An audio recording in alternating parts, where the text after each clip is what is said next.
ఆయన ప్రేమలో ఎటువంటి తారతమ్యం లేదు. ఆయన ప్రేమలో ఎటువంటి హెచ్చు తగ్గులు ఉండవు. ఆయన అందరినీ సమానంగా ప్రేమించగలిగిన వాడు.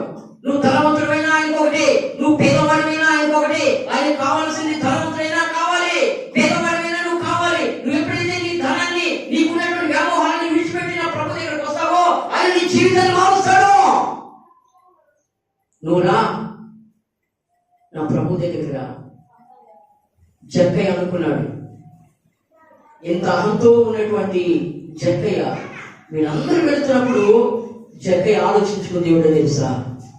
యేసు ఎవరు చూడాలి. అసలు ఈ ఆలోచన అంటే చాలా గొప్ప. ఒక ధనవంతుడు, దేవుని ఎరగని వాడు, ఆ నోట ఆడు ఈడు అందరూ పోతుంటే విని ఈయనకి ఆలోచన కలిగింది.